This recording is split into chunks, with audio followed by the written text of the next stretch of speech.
everybody, and welcome to the Mishmash Entertainment Weekly Podcast. I'm Matthew, and this week we're joined by... Miki, Nathan, and Dan. This week we're going to be talking about retro gaming with our special guest, Dan. Now, Dan, I know you're a big fan, particularly of the N64 in terms of retro gaming. Yep, and it makes me feel incredibly old that the N64 is considered retro. I mean, it did come out 2 decades ago, so... Yeah, but that's still within my lifetime now. Yeah, that's true for most of us here. Yeah, it's true for most of us. Do I remember its release? No, I was like 1. Yeah, so it's true for all of us. I wasn't sure about Miki. That was a good Christmas morning when it came out. Yeah. I didn't get to play... Like, I had a Sega Genesis until I was, 9 or 10, so, the year 2000. And then I went straight to the PlayStation, which came out the year before the N64. 95, yeah. Yeah. You know, funny enough, even though I was born in the mid-90s, I still played the Super Nintendo throughout all of elementary and didn't even know anything beyond that for a very long time. And I remember, funny enough, I'm kind of disappointed in myself when I remember this, but at the same time, I think it's also hilarious. I remember going home one day on the bus from school, and there were some kids talking about their PlayStation and how they were so excited to go home and play on their PlayStation. And I genuinely thought it was like some sort of play structure. Like you go on the swings and the slide and the monkey bars and all that. I had no idea what a PlayStation was. I was like, what's a PlayStation? That sounds kind of boring. I like my Super Nintendo.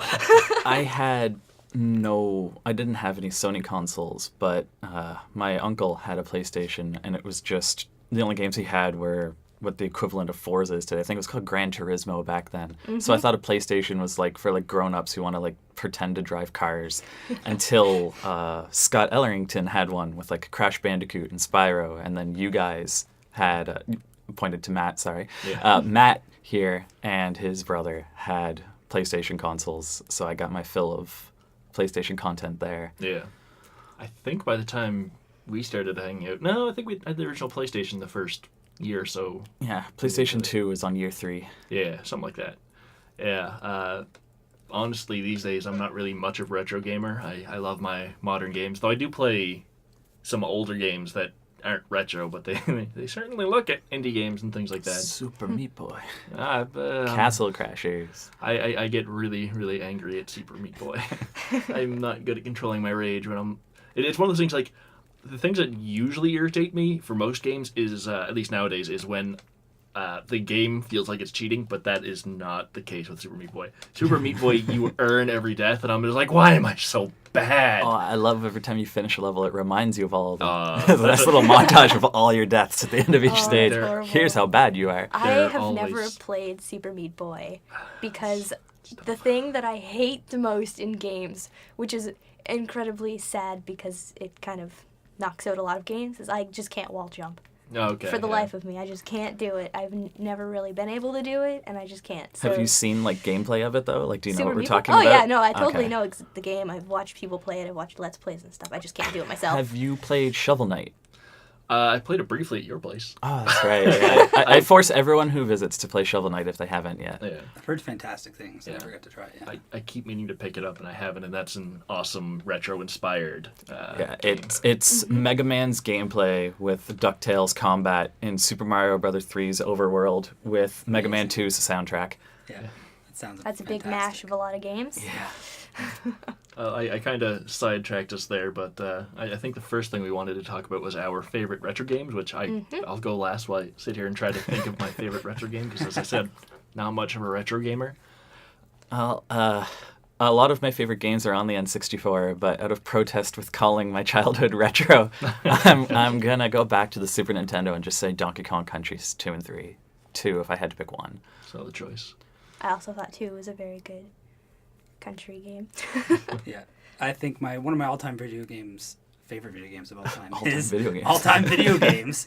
You've made so many video games. Yeah, I've made a lot. None, actually. A Link to the Past.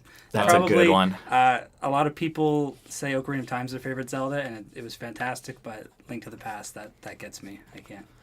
Depends if you played top-down or 3D Zelda first. From my experience, people who've started on top-down Zeldas will praise Link to the Past as the second coming of Christ. Yeah. But if they started on 3D Zelda games, they're like, I don't get it. This Yeah. game's just more limited. That's exactly what it is, because I'm probably older than all of you. I remember I was out when the Super Nintendo and no, not quite the NES launch, but I was alive when the Super Nintendo launched. And I remember for Link to the Past, my grandfather, every time he would buy parts for his car or stuff for construction, he would give me his Canadian Tire money. And back then, you could buy video games at Canadian Tire. So I literally had this giant stack of Canadian Tire money, and I bought A Link to the Past at Canadian Tire. Nice. With Canadian Tire money. So, I don't yeah. think you can buy anything with Canadian Tire money anymore. Lollipop or No, something. but I used to You're that lucky. and Zombies Ate My Neighbors. Not one of my favorite games. Oh, that's a good one. Fantastic game, but I also bought that with Canadian Tire money. Yeah.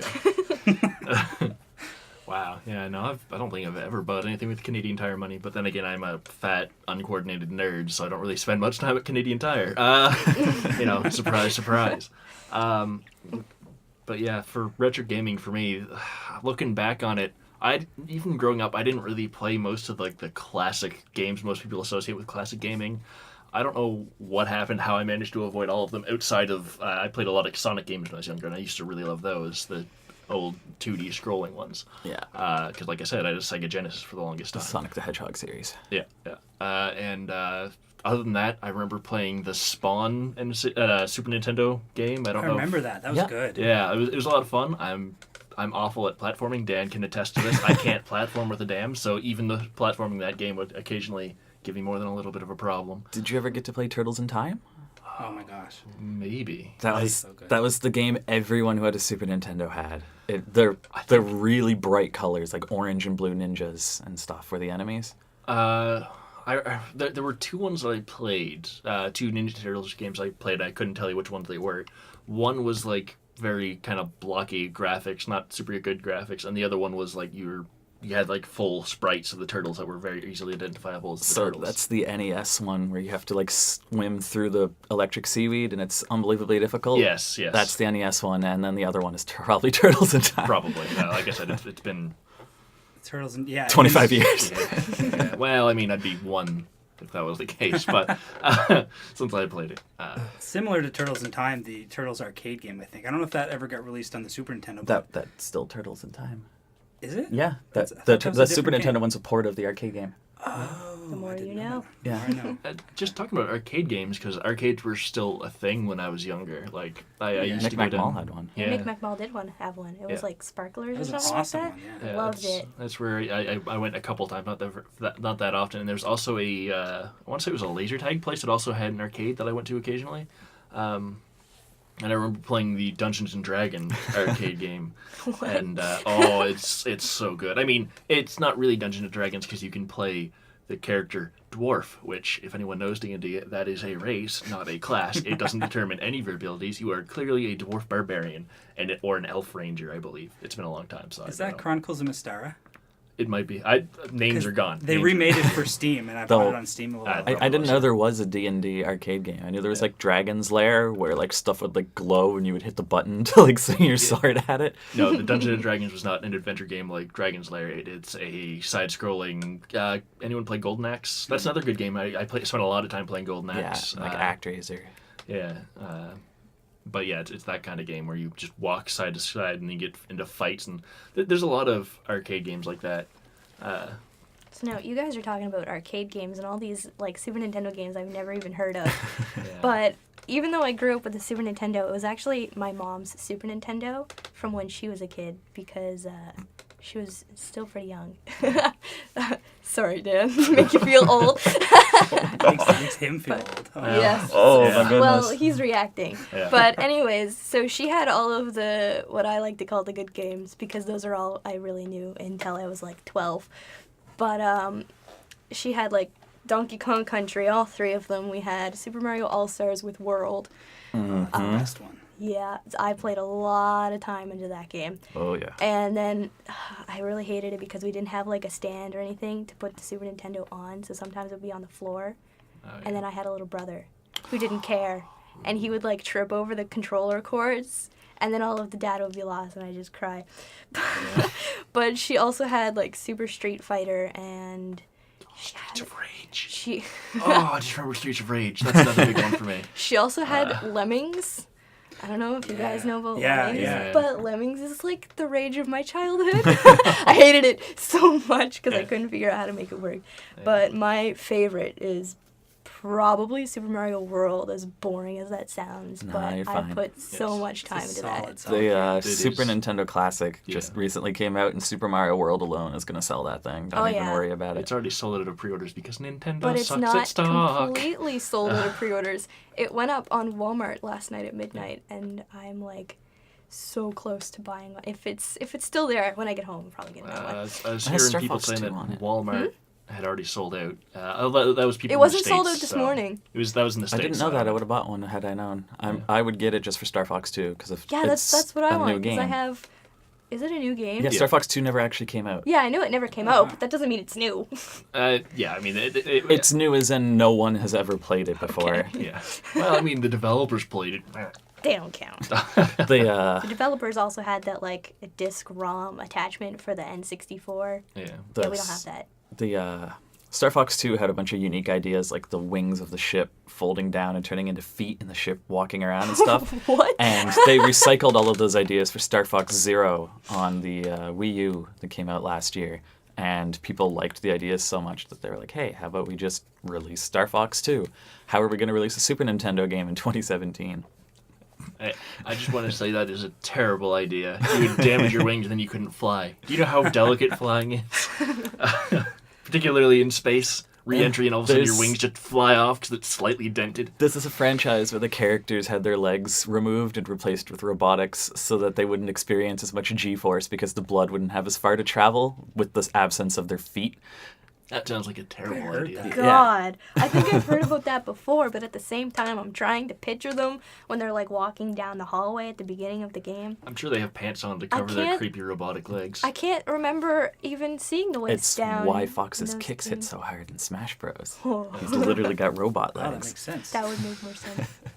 Fox is the only character in Smash Bros. I know how to play. And I don't know how to play him. He's too fast, and I'm too bad to play Fox. Yeah, I'm not great at Smash Bros. I'm okay. But it's one of those things where every time I feel like I say I'm good, I play against someone who actually is good. I'm like, okay, all right. Your I'm not so good. freaking brother is sick. Is he one of those little who likes to play at tournaments? He could, but doesn't. Yeah. The thing, like, there's these people that do. Almost makes it worse. I'm not gonna like start naming off advanced techniques and boring you, but the people who do that and are like super duper try hard, his brother can beat in spite of it. Yeah. My boyfriend likes to do all those things, but he goes to tournaments. He doesn't usually win though. Yeah. My brother and I have pretty much the same amount of time in Smash Bros, but he will beat me 86 times out of 100 we play, and me winning is getting lucky and catching him off guard. I don't think I've ever really won. One of the characters you can play is Marth, and he's famously got the worst move in the game. It's called counter. Yeah. You stand perfectly still for half a second, completely leaving yourself open for the latter 90% of that. They get a free hit on you and will probably kill you. But if they hit you in that first tenth of a second, you hit them back and negate their attack. It's unbelievably reckless. It sees no use in competitive play whatsoever. His brother is psychic. It doesn't matter. He will hit you with it every single time. Oh, no. It's the same thing when you're playing against computers and you can tell that, like, the computer can tell what buttons you've hit as soon as it's pressed so they can counter you. Mm-hmm. My brother somehow can do that. Yeah. It's like, that's not fair. Stop it. It's really something to see it happen. Yeah, it's like level 9 computers are generally not good because you just have to learn how to play against them. But when you do play against them, you realize that they can predict when you're going to strike, so they can like air dodge to get out of the way in the air. Yeah, better than any player I've ever seen actually could manage to do, like on routine basis. They always perfect shield as well. Yes, but I don't really see Aaron perfect shield a whole lot, but he counters and he will air dodge you, and you're just like, how did you know I was going to hit exactly then? Magic. Just all magic. Doesn't matter if I try to psych him out and pass through him and then hit him on the backswing. Doesn't matter. He knew I was going to go for the backswing that time. I think the only way he could be like as foresightful as he is if it's just reflexes. Like he must just have the best reflexes ever. Yeah. It's absurd. Although apparently he told me a couple of years ago when he was going to college there, he did meet like one person who was better than him, and they were playing together. And then I tried to play against Aaron, and he kicked my ass because he'd been playing with other people. And I was like, okay, well, I never stood a chance when we played the same amount. So, you know, I'm a little bit worse than Dan here. I don't have anywhere near the technique he does, but I think because I've played against Aaron so much, I kind of get used to doing nonsense, and I can sometimes beat Dan. He'll take me at melee. I don't play it enough, and it's fast. But at 64, Did you say melee? yeah, that's the second Okay. one. Yeah, I know. All right, I melee. just say melee. Yeah, that's fine. At 64, Sorry. he will perfect me. He will 5-stock, and I will do like 30% damage. We have a local game store here called Games People Play that have like weekly meetups for Smash Bros. Yep. And they have like a competitive 64 scene, which I Yep. didn't know existed anywhere in the world, let alone in Halifax. And I sat down next to two of them. One of them was actually Danny Umla, Oh, friend of yeah. yours, and I was able to just beat those guys. Yeah, And see, I went to one of those. It was at a charity event. I don't even remember what it was called, honestly. You're probably going to Game hate Over me for that. Cancer? No. Frag was for it- Cancer? I don't know which one it is. I don't know if it's either I of was those. trying to remind you. But anyways, they had somebody that we all know, Matt. Not you, Matt, but a different Matt. McLean? Yeah, with all of his N64 games. That's and then Game they Over had, Cancer. It is, okay. I couldn't remember. Yeah. I'm a horrible person, bad alright. friend. Anyways, they had a Smash 64 tournament, mini tournament sort of thing. And I was like, why not play? It's like, what, $5 is for cancer. Sure, I'll give it a go. Yeah, well, the first guy I sat down beside to play against, apparently he's the best one in the whole scene. And he was like, have you played this before? And I said, 5 minutes ago, I tried the first time. And he was like, okay, well, I don't have any mercy. And he wrecked me in 5 minutes, not even that. Yeah. It was pretty pathetic on my part. I play Kirby, who is the second best but most unfair character and has the lowest skill ceiling. You're familiar with the term? Maybe some of your listeners aren't. Ceiling, basically like a roof. As you get better, you get higher and higher in your skill. The ceiling would be where you have to stop. There is no getting better with Kirby than I am. There's just getting better at Smash Bros. Itself, like not character-specific things. So with it being the second best character in the game, if you pick anyone other than Pikachu, I'm just going to have an advantage over you, like, outrageously. So what you're saying is pick Pikachu and win. You'd have to know what you're doing with them, but yeah. Pikachu's got a lot of bullshit. You've played... Am I allowed to say bullshit? Yeah. Okay. Yeah, you're good. You've got... you've played it, so you understand, like, the higher your percentage, the further you get knocked away. Yep. Pikachu grabs you and throws you backwards. When you're at 50% or higher, you die. Wait, what, really? Yeah. I didn't know that. That's absurd. Yeah. That is absurd. It doesn't matter. I could play Pikachu and I wouldn't get him to 50% to grab. So now this is mostly all for Melee, right? No, this is for 64. That's 64, Yeah, whatever. specifically 64. Whatever, okay. I So I've played that like twice now. And just to be fair, I used to be good at Melee, and then I started playing the baby easy ones, the Brawl and what Oh, Smash Brawl is 4 or ugly. whatever. Yeah. People just call it like Whatever. Smash, but they replaced the A with a 4. Yeah, so Smash 4, Yeah. yeah. So like I've gotten so used to the low gravity, the moon gravity, and stuff like that I went back to try to play Melee, and I need to get used to it again. I own Melee, so I might actually do that because it's just a fun game. The last time I played it was actually at your place, and it was just... I own it for the Wii U, so I was experiencing the same thing. I was like, I'm pressing jump and I'm barely leaving the ground, and I'm attacking you, and my attacks are over before I think they should even start. Like an attack takes like 16 frames instead of 2 seconds, and just like, what am I playing? Yeah, I see a lot of hate for Smash 4, more than I saw for Brawl, which maybe that's just because I wasn't paying as much attention back then. Yeah, But Probably because you're not paying attention. yeah, the only thing. Well, I guess that proves my point wrong. But I was gonna say, like, Smash 4 is definitely a better game because they just taking out that stupid trip mechanic made the game better. Because I remember there would be times where, like I said, where I beat Aaron every once in a while. Usually when I beat him, it's because he had some unlucky falls in the match, and I'd be like, "Oh, good, an opening." It also doesn't help that I play Link, which is not a high tier character. So it's all about combos. Yeah. As soon as you land a hit, you want to take it as far as you can. yeah, And you can't do that in Brawl whatsoever. yeah. But Brawl also, well, I guess you could call it a mod. Yeah. They have Project M. Project M. Yeah, that's Which when is- That's when I first learned that I can't play Melee anymore. Is because someone was like, "We're gonna play Project M instead of Brawl." And I was like, "Okay, I was good at Melee. I can do this," and switch it on. And I was kicking his ass in Brawl. He doesn't play Brawl, and then Project M, he shattered my kneecaps and brutalized me. It was not fun. Figuratively, of course. Yeah, but a lot of games have mods now. Yeah. You should just get used to it. Yeah. Just embrace the mods. Play Skyrim. Skyrim has a lot of mods. I've played Skyrim. I've played Skyrim with mods. The best mod, my favorite mod of all time that I've ever played. There's a game called Mountain Blade Warband. I don't know who's played that here. I haven't even Nope. heard of it, I'm afraid. I owned it in my Steam library, but I've never played it. You should play it. Can't It's say a lot I've of fun. played it. The idea behind it is you play as a character. You start off with basically nothing, and you have this overmap where you can go out and recruit people, and you play as your main character on the battlefield, controlling an army very basically. Like you can tell them to attack, you can tell them to charge, you can do other things like. Oh my god, the computer just went off, and we were a bit worried maybe the recording stopped. So But we're good. I just lost my train of thought. Sorry, folks. Mountain Blade features. Yeah, you can like split your troops into different things. So you can tell them to go different places on the map if you can see those spots on the map, because there's no like over map where you can be like, this group needs to go here and this group needs to go here. You can just hold the button that's like hold this position and have them position themselves over there and then you can like charge for a pincer or whatever. So is it like an RTS or? No, it's an action game with army control mechanics. I guess you could call it an RTS, but you don't gather supplies while you're doing these active battles. So like Pikmin. It's a strategy game because you've got the overworld map and then you got battle maps that you get into when you run into an opposing lord or. Sounds more like Fire Emblem. It's not like Fire Emblem because it's not turn-based. Okay, well I tried. I don't take play offense Fire to the Emblem. notion that Pikmin is not a strategy game, but it's like a strategy puzzle game, so that's fine. Well, it's an active strategy game. It's not like like in Mountain Blade, everybody moves at the same time as you, but you're on a map before you get into a fight. Whereas it's more of a puzzle platform not platform for. I haven't played it, so it's hard for me to describe. But anyway, Oh, okay. I played it for like Pikmin for like 10 minutes at your place once, and that's about it. It's just not my type of game. That's fine.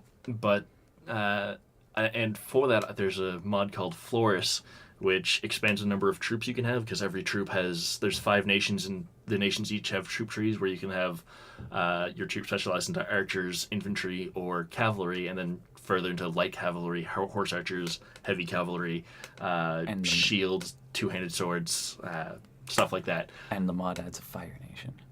I'm sure you could find a mod that would add the Avatar nations if you wanted to, but no. But funny. It's just an overhaul mod that just improves the base game. It's called Floris. It just says Floris when I launch the game, so I don't. It's Floris something or other. 3,000. No.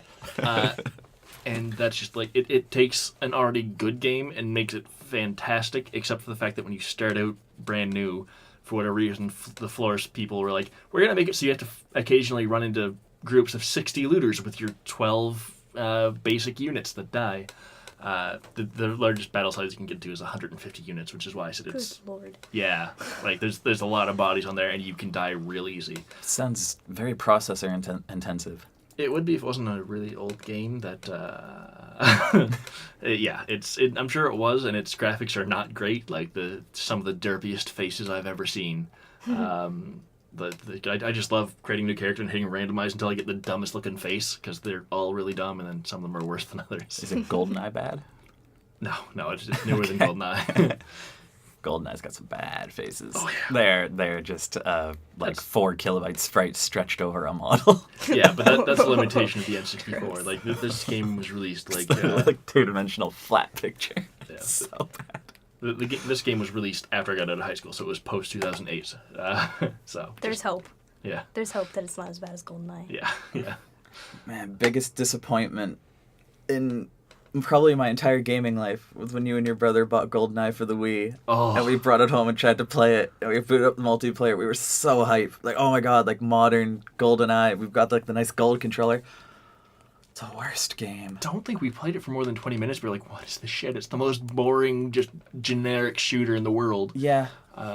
They basically just remade Call of Duty and slapped the GoldenEye brand on it. Yeah. They're like, Call of Duty sells well. They'll want GoldenEye branded Call of Duty. And No. they used Daniel Craig instead of Pierce Brosnan. Like, they didn't even use, like, the right James Bond. They used, like, the current, at the time, James Bond, who wasn't in GoldenEye. Yeah, it makes no sense. There's They a just movie stole called the name. GoldenEye. Why wouldn't you just put the Bond from GoldenEye in Are they still making Bond games? Yeah. Sure they are. Like They've been 007 garbage for a games? long Yeah, time. Skyfall. There's, like, a Skyfall game Yeah, for I never Xbox. got around to playing Is a that one. Skyfall game? Yeah. Oh, that's I- unfortunate. I think the last one I played was called like Nightfire, and that wasn't good. Or That's Night on the something. GameCube? Agent Yeah. Under Fire or whatever? That was the one with all the driving, I think, and the car that had all the special weapons. Yeah, I think so. And I remember Sounds there was like a only James Bond one. thing. Yeah, there was only one part of that game that I liked, and I used to play it with friends to see who could do the best in it. And it was like a motorcycle thing across a bridge. I can't remember. It's been a long time. Did anyone ever play the GoldenEye, the remake they did on the Source engine? Can't say I did. No, they were No. working on it a few years ago. I think it's done now, but I never got a chance to play it. But they were literally like level by level recreating it, but using the engine from Half-Life 2. Yeah, That looked GoldenEye really Source. cool. Yeah. Yeah. GoldenEye Source, yeah. Haven't played it. Meant to. Never did.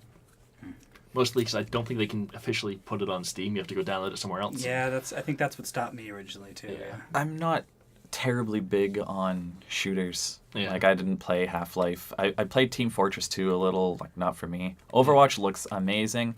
I'm sure it'd be tons of fun if I played it, but it's just...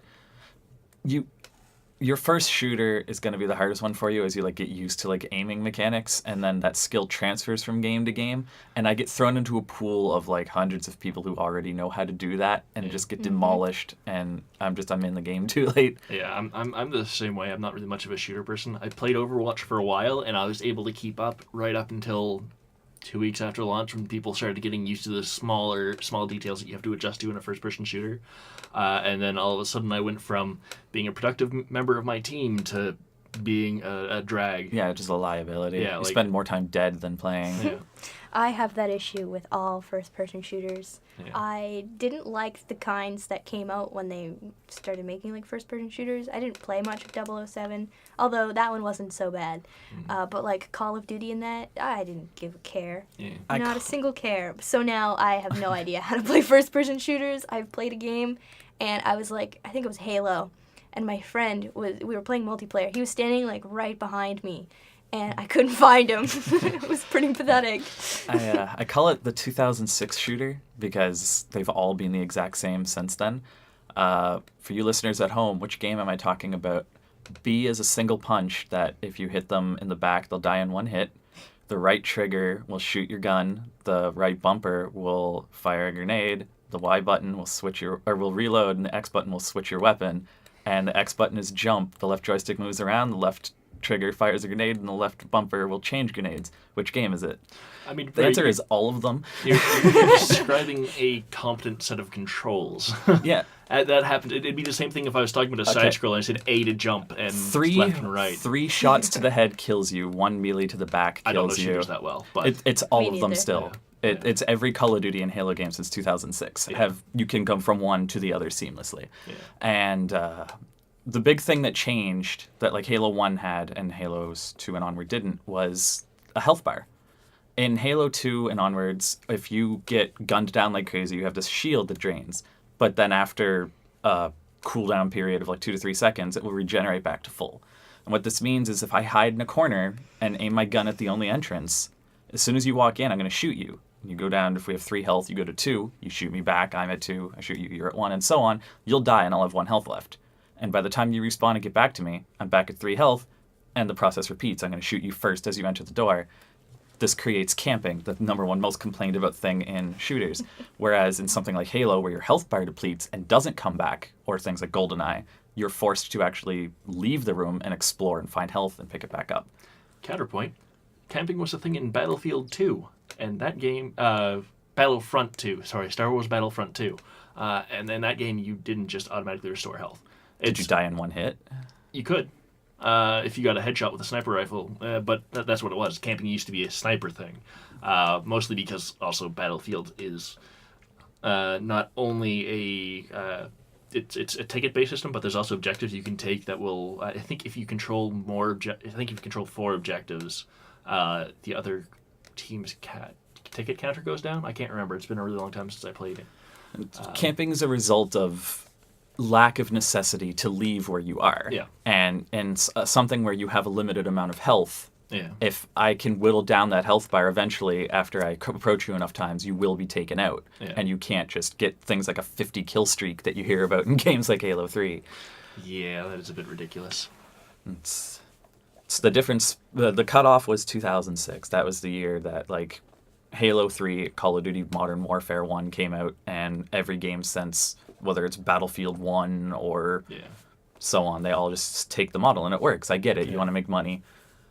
It's also just like, again, the regenerating health is the problem, but the control scheme you were talking about is just, it works for a shooter. It's like saying... But I mean, Reload and Melee could switch buttons. They just don't because they want their players to feel comfortable transitioning from game to game. Yeah, that's exactly it. They've got a popular games that do that, and then if you try to switch things up, you're going to have people who drop the game because they keep switching up buttons. Yeah. That doesn't bother me. That was actually me in Breath of the Wild. Even right now, Breath of the Wild's been up for like 6 months, and I'll hit the wrong button. Yeah. You have to like press like left on the D-pad to bring up the shield switching menu. Yeah. But I'm trying to go right in my shield switching menu to do it, so I'll press right on the D-pad and pull out my weapon switching menu instead. Yeah, but I think that's just something that fails on a basic intuitive level rather than because you're used to other games where you can do that. It's still a functioning system once you eventually learn it. It's just you have to learn it. 6 months later, haven't. You know, when we were doing our pre-podcast little meeting conversation, Matt, you said that Dan doesn't play a lot of games. I was thinking of modern This games. conversation. To be fair, we were talking about like favorite game under $20, which I can't think of too many modern games that Dan's played. Yeah, if it's come out in the last 5 years and it's like a $20 like Steam game, I'm limited to like 3 or 4 games. Yeah. So that was my main thing where you were talking about, what was the other one? It was game under $20, and there was another thing that I think don't remember. Yeah, I think it also related to modern games, though. That, Probably. Like, outside of Nintendo, Dan's still limited there as well. I've got 3 Spyro games, 4 Crash games, Unholy War. Like I got a pretty good library through Scott and you of like Sony games. Well, I said modern, not Sony. Oh, right, yeah. Well, I was more retorting the outside Nintendo thing. Yeah, but still, modern. Spyro's not modern. What year do you cut off? Well, there's a new Crash game just came out this year, like 2 weeks ago. There is a remake of the original 3 games. They're still not new. They're still the old games. Where do you cut off modern? What year? I don't really have a year, but I mean, like, if you're not even within the last 2 game systems. All right. Do you count the 360 as 2 systems ago? Because there's that Xbox One X. Well, yeah, that's 2. Okay. Because like I have a pretty good library for the 360. Like I have like Fable games. I have 3 Fable games. I've got like 9 Guitar Hero games. Yeah, that is one thing you can definitely talk about at length, but I can't talk about Guitar Hero at all. Like, I never got past adding the orange button, which I think was hard mode. I still failed at that. I never owned just any a Guitar little. Hero games. I'm a little good at Guitar Hero. Just a smidge. To put this in context, Dan was top 2 in Canada. Yeah, top 2 in Canada for Guitar Hero. How do you manage that? He loved him some Guitar Hero. I did. Honestly, before it, I actually had a difficult time listening to music, as like Matt can attest to. I don't on my phone right now. There's not one song. Yeah. I'm not a pretty perverse music listener. Pretty perverse? You mean liberalized to a full extent. Perverse does not mean liberalized. Okay. Diverse, I think, is the word you're probably looking for. No, I'm not looking for variety. I'm looking for maximized emphasis. Perverse means perverted. Yeah, maximized emphasis, just completely open. Anyway, okay. Just to get back to the original point, though, I don't have any music downloaded on my computer. If I feel like listening to a song, I'll look it up on YouTube and listen to it. But prior to Guitar Hero, I didn't listen to music like at all. Yeah. And it was just really hard for me to focus on it and just like appreciate it for what it was. But Guitar Hero added like a second layer of something for my brain to concentrate on. And I find that like even if a song doesn't exist on Guitar Hero, but I'm listening to it, I can just kind of like in my head like imagine like where the notes would be, because they do follow a pattern. Higher pitched notes are on the orange and the deepest notes are on the green, and I can kind of just like write like, oh, that would be like that, like in my head. And just that added level of distraction for my brain allows me to just appreciate the song. You know, I played a game called Catherine on the 360, and I had a similar issue. Well, not an issue, I guess, but I loved the game. I freaking loved that game. And I played it for weeks straight. And eventually I would watch anime with subtitles, and instead of reading the subtitles, I guess I had the opposite issue as you, I would move the parts and picture them like blocks. I would picture subtitles like blocks, and I had to rearrange everything. So, like, the dots on the eyes had to move. I'm confused. I don't understand. Okay, so Catherine is a game, it's a puzzle game, and you have to climb up a... Look here, it's a puzzle game. And in quotation marks, Air he's quotes. not amused. Yeah, what did I say? Anyways, Quotation marks, that doesn't make sense anyway. air quotes. Yeah, air quotes. Whatever. Dan corrected me. But, so you have to climb up this wall of boxes or blocks or whatever, and you have to move them around, pull them, push them off, whatever, so you can get to the top. If you don't get to the top, you die. Yeah. So you have to climb up the blocks. So you have to move them around, you have to figure out where they're going. So when I stopped playing the game and I'd read subtitles for my anime, I would picture the subtitles like these blocks. Oh. So if there were subtitles like with the dots on the I's or the tails on the J's or the G's, those were out of place. I had to move them. You're crazy. I'm better now. It's okay. I don't have anything that I can relate to that at all. But I'm kind of the opposite of Dan. I've always loved music, and playing Guitar Hero distracted me from the music, which is why I was never huge into it. It was fun. I enjoyed playing it. I'd sing terribly on Rock Band when I was drunk. Other than that, I'd play guitar or drums. I can't do drums. I'm more so drums when I'm at the guitar. I think near the end I could manage the orange button or red button, the last button, whatever. We would have JD do the foot pedal for me, and I could do the drums on like expert. Like the hands part, I had that down really well, but my feet are ridiculously dumb. Yeah. I can't even drive Yeah, standard. that's the hardest. I can't push down on the clutch and lift off the gas at the same time. Like I can't even drive standard. My feet are so stupid. It's unreal. I put a bunch of time into the Metallica version. I can't even remember if it was Guitar Hero or Rock Band. It would be Guitar Hero if it's Guitar Hero Metallica. did, yeah. I put a lot of time into that because I like Metallica. But other than that, like the early Rock Bands, it was just a party game. Like we had it, my ex and I, and we just kind of brought it out when people were over for the most part. For me, it started as something fun to play until I was able to do Through the Fire and Flames, and then like I became like a living party trick, like a spectacle. I was getting invited to parties just because people wanted to like watch it happen. Yeah. And now even at things like Game Over Cancer that like Miki went to, they'll do things like putting like a bag on my head so I can't see the screen and make me play Through the Fire and Flames. That Frag for Cancer, I had to play it with like the guitar behind my head, which was really bad for my shoulders. Like the blood loss was unbelievably bad. It was not a short song. Not 7.5 minutes. Yeah. 7.5 minutes for one song. Yeah, 7.5 minutes of being like this, with my hands behind my head and like my elbows above my head. Playing the guitar. And my shoulders were just dead. Yeah, and you know, playing freaking on average like 12 notes a second. It's got 4,000 notes in it. Yeah. It's just not a good time. And without looking at the screen, so you have to remember where they all are. Yeah. Oh, you left that part out. Well, I said they put a bag on my head, so I couldn't see the screen. I didn't realize these were at the same time. Yeah. I mean, I think when you're playing at the level that Dan plays at Guitar Hero, you kind of just have to know what you're doing anyway, because otherwise, like, I think trying to look at the notes, like, I'm sure he could play any mode at any time looking at the notes on the screen, but the level he's playing at, like, where he does, like, the bonus thing where you get extra points for pushing the button a couple milliseconds earlier. Yeah. I think you kind of need to be able to do that, because trying to I read it would slow you down. Well, that's what the hyperspeed thing is for, where the song doesn't go any faster, it's just the scrolling does. Yeah. And because it's scrolling at 2.5 times speed, the notes are 2.5 times further apart. Yeah. And at that point, I'm playing by reflex more than anything. Yeah. I'm just like, my fingers are linked mentally to like, I see the note there, it just reflexively makes that finger go down. Yeah. And it's like, I don't even know what's coming at me, but I'll still play it visually, purely off reflex. Yeah. It's insanity. Yeah. If I try to do like a sense of rhythm, like, oh, these are like 16th notes, and just kind of like play 16th notes, no, I will miss. Yeah. I am not a musician. I'm purely playing off of reflex. Yeah. Didn't they try and make a game similar to like Guitar Hero, where you actually played a guitar?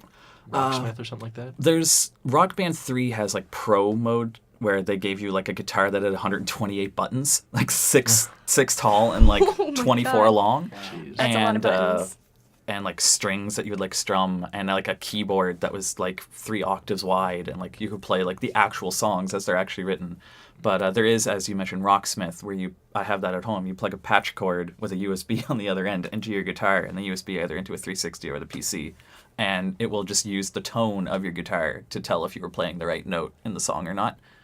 But chords are not friendly on that. Like the way it shows you a chord is like a big light blue rectangle with like the notes in it. Oh. And it's really hard to like read when there's like layers of them in a row that like change and you can't see the ones behind them That because sounds it's difficult. like a brick. Yeah, I was never really good at those games. Nah. They really just are party games. Yeah. Yeah, fair. Rocksmith's like an educational game. Yeah, I think he... Educational No, games. there's literally like videos in it, like rather than cutscenes, they're quite literally tutorial videos where a teacher's like, this is how you do this and this is how you do that. It's an educational guitar game. It's an attempt to gamify learning guitars, my Yeah. understanding of it, which is why I kind of considered getting it, but then I was like, I'm too poor to afford a guitar right now. Do you still have your bass? No, it was always broken. I kept meaning to get it repaired. Like, the patch cord didn't work with it. So I vaguely learned how to play a couple songs, but I couldn't plug it in, and it didn't keep tune. It was free for me from my cousin, and apparently, if I remember correctly, it was Paul's bass originally. It went to his brother, Steven, and then Steven lent it to his friend, and when he got it back from his friend, it was damaged without telling Paul, so when Paul gave me it, he had no idea it was broken. So, something along those lines. And I talked to people even back in high school when I had it. I was talking to people who were like, yeah, I could repair that for you cheaply. And I was like, yeah, I'll get it done. And then I never did. Depends on what's wrong with it. It was having trouble staying in tune. It might be the neck being warped, which there's you don't fix that. I don't think the neck was warped. I think it was literally one of the pegs just didn't keep a... Because it was only one thing that would just go to tune horribly. Yeah, I think then it was just a damaged peg. Yeah. Okay, that's not terribly You know, difficult to I replace. have a semi-similar issue, but on a completely different level. Yeah. Instead of having an instrument that's broken that I just never fixed, I have a Super Nintendo and an N64 that are easily fixable, know how to do it. I know it'll cost $20 for each of them. They've been sitting in my cupboard broken for 4 years now. How did you break an N64? I've never heard tell Blowing about it. into the slot. Yeah, don't do that. With like spittle, I guess. I have a brother who is young, and that was my mom's, and she didn't know. Yeah. So Okay. yes, with spit. Yeah. I don't know how the 64 Don't broke. spend $20 fixing it. Spend $20 and buy a new one. Oh, I have a new one. Yeah, they but- cost $20. But it looks really nice because it didn't get oxygenized. I don't know what that word is. Oxidated. Thank you. So it's not yellow. It's nice and gray. Well, that's a Super Nintendo, not an N64. She has both. I have both. I know, N64s don't turn yellow. No, the N64 is fine. I have a new N64 too. Okay. But yeah, I just haven't gotten My around to Super fixing them. Nintendo's like that. It looks horrible. Yeah, I have one that looks horrible, and then I have this broken one that looks nice, and I just haven't fixed it. I don't want to replace. It's got all my Nintendo Power stickers from back in the day. Like, Yeah. It's super decorated and decked out, and I don't want to get rid of it. And I just want to quickly touch on, Dan was talking about it with spittle. You shouldn't breathe into console just because your breath is naturally hot and there's going to be some condensation in it, and it'll rust things out. You're not supposed to breathe in, like, even with a game cartridge, it supposedly doesn't do anything. I remember it doing stuff when I was younger, but of course, placebo effect, which, not quite using that right, but anyway, yeah, it's mostly just reinserting it and making sure it's seated properly that would fix it. Confirmation bias. Yes, that's also included, but that's not quite the same thing. But Confirmation bias. Yeah, it's Interesting term. That's Yeah. what he meant when he said placebo effect. It's like Yeah. placebo effect for the cartridge. yeah. The cartridge is feeling the placebo. Yeah, confirmation bias, for anyone who doesn't know, is you remember the times something works and you forget the times it doesn't, which I absolutely, when you stop and think about it, I remember having to pull that thing out and blowing it multiple times. It's like, no, of course, it was just the fact that I kept reseating it until it worked. But, yeah. I mean, I guess in theory, maybe you could blow some dust off, but if there's enough dust in there to really be messing with the contacts, you're probably not going to get it out by blowing. It's true. Yeah. For you listeners at home interested in actually keeping your games clean, rubbing alcohol with 99%. Otherwise, you'll be using water, and that'd be bad. Get a Q-tip and some rubbing alcohol and just rub the contacts. Rubbing alcohol evaporates very quickly and does not rust things. Yes. It's very good. And I think that's where we're about going to call it for this podcast. Yeah, I think it's about time to wrap it up. Dan, is there anything you want to pimp since you're here as our guest? Well, I don't consider anything I do slutty. But I'm Coming from perfectly the happy guy to who- promote something. Yes. Coming from the guy who used perverse to mean open. Maximally open. Completely free and liberal. Is there anything you want to promote? I guess since I'm here for two of these, for this one, I'll just promote my website, yugiorganization.com, YG, and then just the word organization. It is the #1 Yu-Gi-Oh website in the world, and if you care about the game in any capacity, it's definitely worth checking out.